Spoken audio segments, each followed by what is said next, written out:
NHL worlds all collided tonight when it comes to the three sports top scores being in action at the same time. But they all must step aside for a friar from Providence who set a Big East scoring record, and that is a conference who has had just a few guys that could score the basketball, to use the cliche of the moment. To the house of the Dunkin' Donuts, you see Marshon Brooks. He's had a 43-point game this year. If it weren't for Jimmer, this guy'd be the best scorer in the land. And here, down 11 early, he buries the three.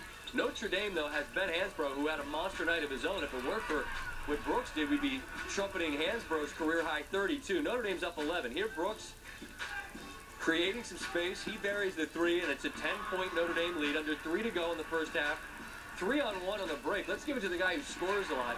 7 of 12 shooting, so it's a nice half for him, but Providence is still down 8, and then Brooks just goes berserk in the second half.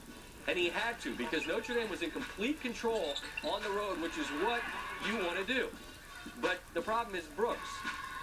2 defenders in his face, have some of that. Then down 11, Brooks, I got plenty more. Who wants some? Who wants to try to check me? Then down 10, Brooks shakes and give me all 3 of these. He's not done, not by a long shot. Brooks over Hansbrough, off glass.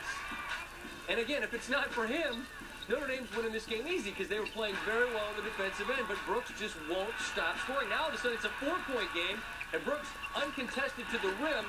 Notre Dame, I assume, doesn't want to give up the 3, so they let him get to the cup. Right now it's a 4-point game. Brooks late 3 almost at the buzzer, and that gives him 52.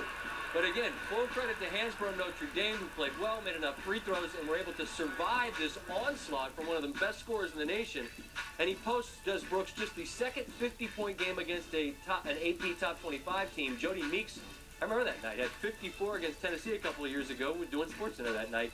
Brooks, the 5th player in that same time period to put up 50, and a loss against a D1 opponent. Again, a Big East scoring record in the process, and the Big East just rattled through your mind. How many future NBA superstars? A ton. Well, if Brooks scored 52 tonight, you got to think Jimmer gets